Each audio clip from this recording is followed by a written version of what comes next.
साल है 2005। चाइना के एक शहर में दो कार्स आपस में टकरा जाती हैं। इनका ज्यादा बुरा एक्सीडेंट तो नहीं हुआ, लेकिन फिर भी आगे की कार वाला आदमी अपनी गाड़ी से उतर कर अपनी गाड़ी पे पड़े डंट की फोटोज लेने लग जाता है, क्योंकि उसे अपनी कार की इंश्योरेंस जो करवानी थी। अब पीछे से जिस आदमी ने उसे हिट किया था वो भी अपनी कार से निकल आया। वो उससे अजीबोगरीब सवाल कर रहा था, लेकिन पहले वाला आदमी उसकी बात पे बिल्कुल वो नहीं करता। और तब एकदम से पीछे वाला आदमी एक चाकू निकालते हुए बुरी तरह उसके ऊपर फायर करते हुए उसे मार डालता है। बेचारे को तो सोचने का टाइम भी नहीं मिला कि उसके साथ हुआ क्या। उससे पहले ही वो मर गया। इस किलर ने उसे उसकी गाड़ी में बिठाया और खुद अपनी कार लेकर यहाँ से भाग गया। अगले सुबह इसी मर्डर सीन पे ताइसुक आया। वो एक इन्वेस्टिगेटर था। उसने यहाँ का सारा जायजा लिया और फिर गाड़ी में पड़े हुए डेंट की तस्वीर लेकर यहाँ से चला गया। उसका मानना था ये उसके लिए एक अच्छा सुराग हो सकता था। इसके बाद हम मिलते हैं डोंग सू नामी एक गैंगस्टर से। कोरिया का बहुत बड़ा गैंगस्टर है और इसका सबसे बड़ा गैम्बलिंग बिजनेस है कोरिया के अंदर। इस टाइम वो अपने दुश्मन गैंग के लीडर से मिलने के लिए आया था, जो बिना वजह उसके बिजनेस में टांग गड़ा रहा था।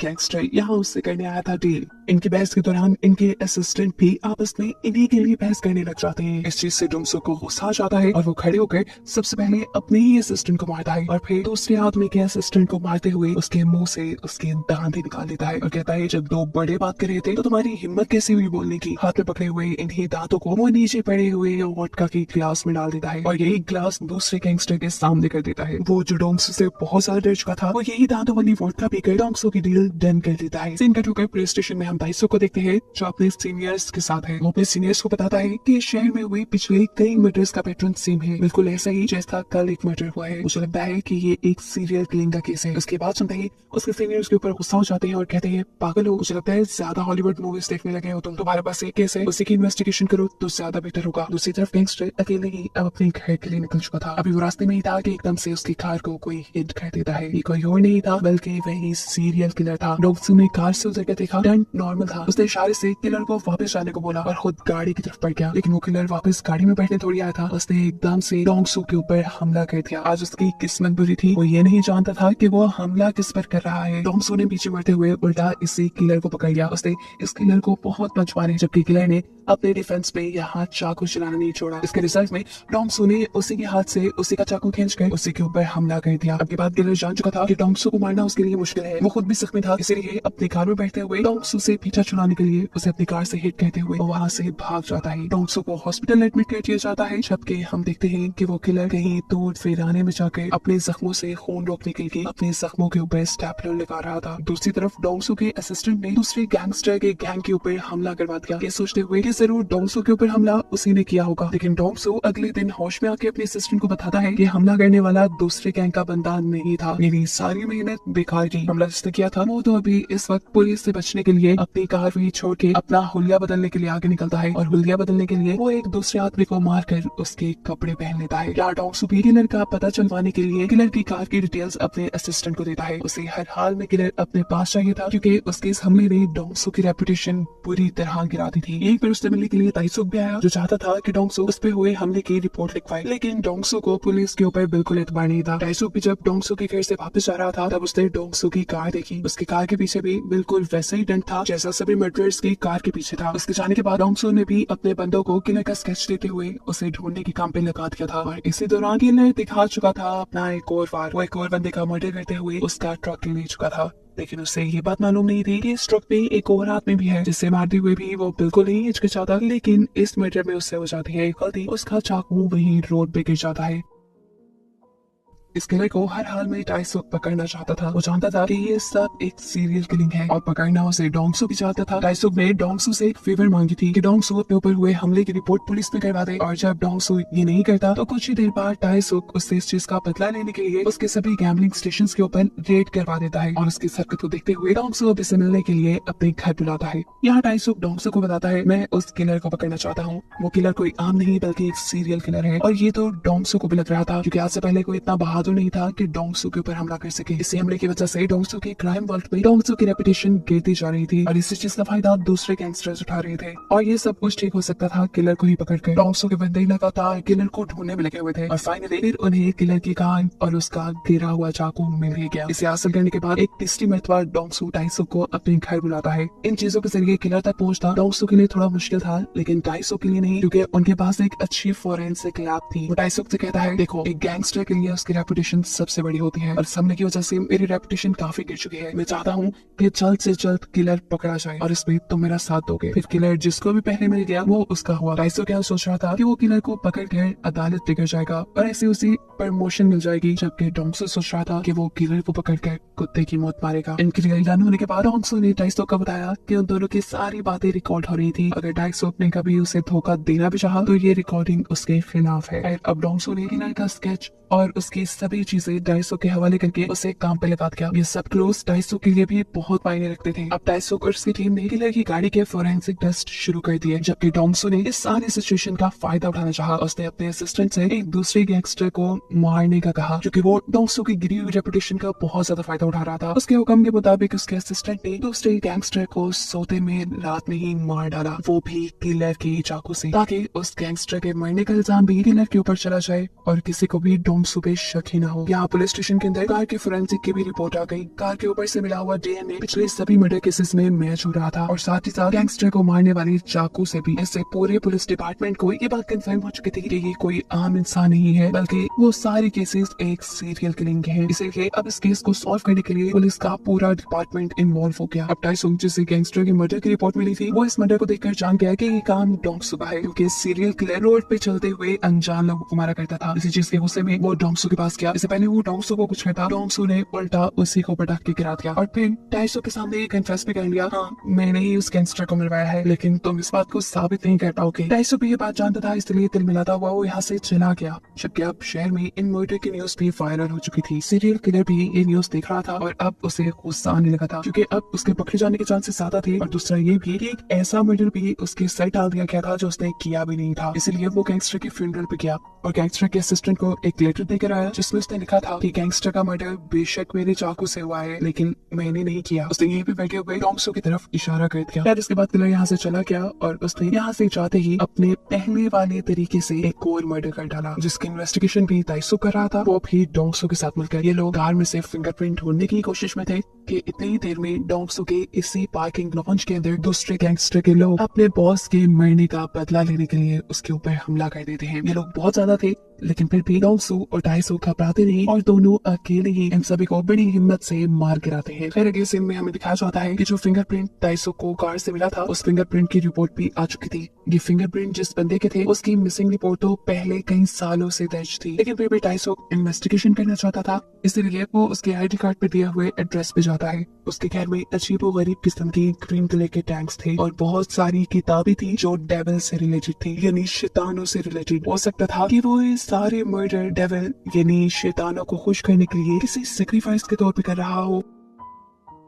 उसे यहाँ पर एक पिक्चर में भी मिली जो हूबहू डोंगसो के बनाए हुए किलर के स्केच से मैच कर रही थी। ये बहुत बड़ा क्लू था। टाइसो फौरन अपने ऑफिस जाता है और इस आदमी के बारे में बाकी सभी इंफॉर्मेशन निकालने को कहता है। जिसके बाद टाइसो ने डोंगसो को कॉल मिलाई, जो कि इस टाइम एक मीटिंग में था। मीटिंग में एक बंदा जब उसकी बेइज्जती करता है तो डोंगसो उसे इतने थप्पड़ मारता है कि वो आदमी वही मर जाता है। जिसके बाद उसने टाइसो की कॉल रिसीव की तो टाइसो ने उसे बताया कि तुम्हें मैंने एक आदमी का वॉइस नोट सेंड किया है, वो सुनो और बताओ क्या ये वही किलर ही था। उसकी आवाज सुनकर डोंगसो ने ये 100% कंफर्म कर दिया कि वो किलर ही था। उसके बारे में मजीद इन्फॉर्मेशन निकाली गई और इन्हें मालूम हुआ कि किलर का नाम कांग योंग है। बहुत सारी इन्फॉर्मेशन इकट्ठी करने के बाद इन्हें मालूम हुआ कि सीरियल किलर के जो फादर थे वो एक साइको इंसान थे, वो उसे बहुत मारा करते थे और ऐसे ही साइकोलॉजिकल रीजंस की वजह से ये किलर बाकी सब लोगों का मर्डर कर रहा था। अब टाइसो को जो किलर की फोटोज के घर से मिली थी उससे वो डोंगसो को दी और डोंगसो ने ये पिक्चर अपने पूरे गैंग को दे दी और सबके सब किलर को ढूंढने लग गए। सबने मिलकर इस शहर का एक एक हिस्सा छान मारा, लेकिन उन्हें कोई सुराग नहीं मिला। डोंगसो को अब इस चीज से गुस्सा आ चुका था, उसे बहुत जल्दी थी किलर को पकड़ने की,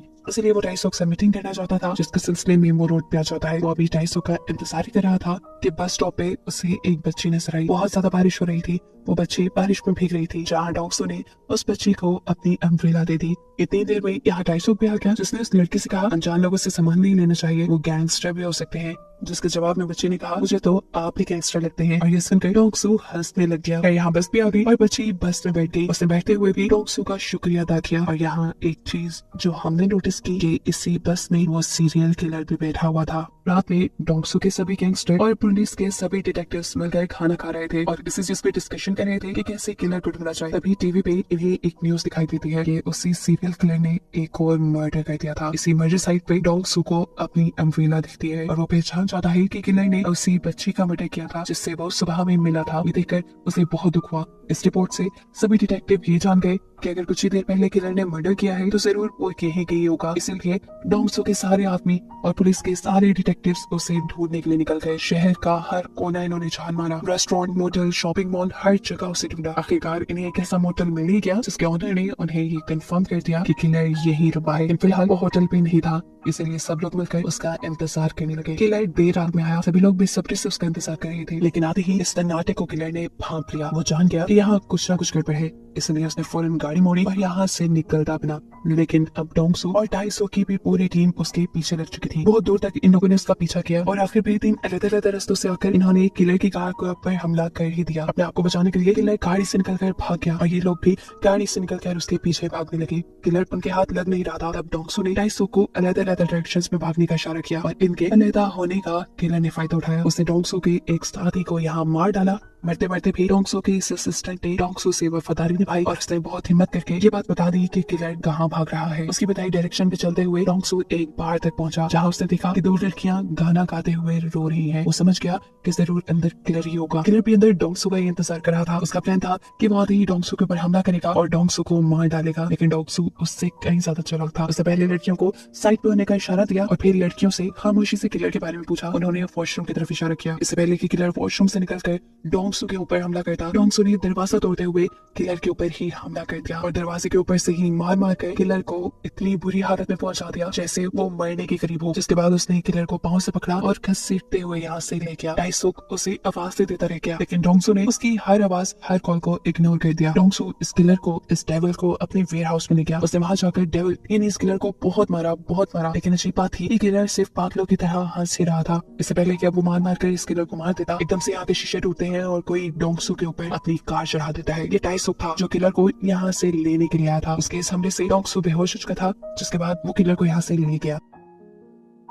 250 अब किसी इवॉल्व की तरह इस किलर को पुलिस स्टेशन के अंदर लेकर जा रहा था और सब लोग उसे हैरानी से देख रहे थे। मीडिया में भी ये न्यूज फैल चुकी थी कि फाइनली पुलिस ने किलर को पकड़ लिया है। यहाँ हमें ये भी मालूम हुआ कि इस किलर को पकड़ने के बाद 250 ने डोंगसू के बहुत से गैम्बलिंग स्टेशन के ऊपर रेड की और उसका बिजनेस तकरीबन ठप कर दिया। लेकिन इसका भी कुछ खास फायदा नहीं हुआ था 250 को, क्योंकि उसकी प्रमोशन जुड़ी थी ये साबित करने से कि वो जिस आदमी को पकड़ कर लाया है वही सीरियल किलर है। वो उसके साथ बहुत इन्वेस्टिगेशन करता है, बहुत दिमाग खपाता है, लेकिन खुद ही फ्रस्ट्रेट हो जाता है क्योंकि सामने वाला किलर बिल्कुल खामोश था और पागलों की तरह हंस रहा था। 250 के पास उसके खिलाफ कोई भी ठोस सबूत नहीं था, यहाँ तक कि उसने केमिकल के जरिए अपने फिंगरप्रिंट्स भी मिटाए हुए थे ताकि उसे मर्डर की किसी भी चीज से जोड़ा ना जा सके। असल में उसने ये सारी क्लेम्स बहुत ही प्लान के साथ की थी। यही सब बातें उसने कोर्ट में भी जाके बोली कि मैं मासूम हूँ, मैं किलर हूँ, तो ही मेरे साथ ऐसा हो रहा है। सिर्फ इसलिए कि मेरी शक्ल किलर से मिलती है तो मैं किलर तो नहीं हो सकता। जज को भी उसे सजा देते हुए हिचकिचाहट हो रही थी और उसे बेकसूर भागता हुआ दिखते हुए सभी विक्टिम्स की फैमिली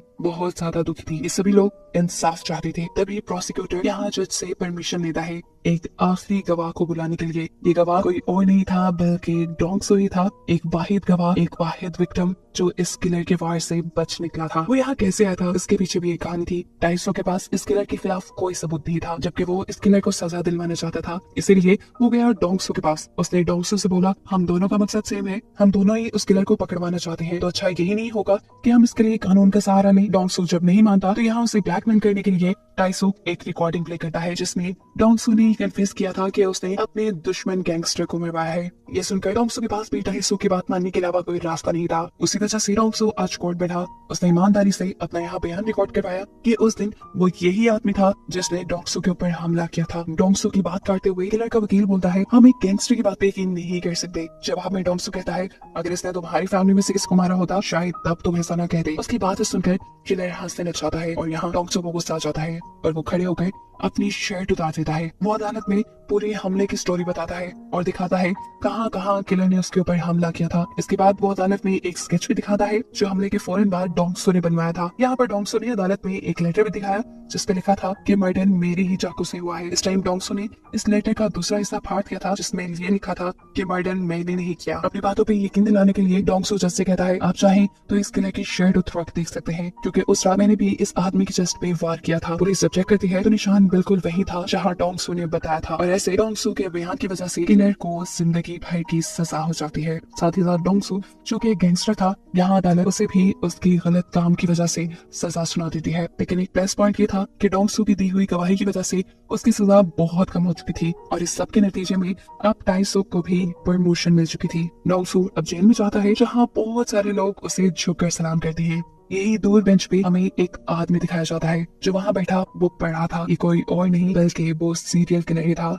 जिसे देखकर डोंगसो हंस रहा था। असल में अपना कन्फेशन रिकॉर्ड कराना, अपने ये जुर्मों पे जेल आना, ये सब भी डोंगसो का ही प्लान था क्योंकि उसने कसम खाई थी कि अपने ऊपर हमला करने वाले आदमी को वो खुद मारेगा और टाइसो के साथ काम करने की शर्त भी उसने यही रखी थी कि अदालत की सजा सुनाने के बाद किलर को कानून नहीं मारेगा बल्कि वो खुद मारेगा, जिस पर टाइसो मान गया था। ऐसे प्लान के मुताबिक टाइसो ने उसे उसी जेल में रखा जहाँ पे पहले से ही किलर था। इसलिए तो डोंगसो अब बहुत खुश था। वो हंसते हुए एक रस्सी लेकर वॉशरूम में जाता है जहाँ पर किलर पहले से ही नहा रहा था। डोंगसो को देखकर उसकी सांसें खुश्क होने लगी। डोंगसो ने मुस्कुराते हुए से कहा चलो वो खेल खत्म करते हैं जो हमने शुरू किया था। यानी साफ जाहिर था कि यहाँ डोंगसो उसे मार देगा, लेकिन उससे पहले ही ये मूवी यहाँ खत्म हो जाएगी।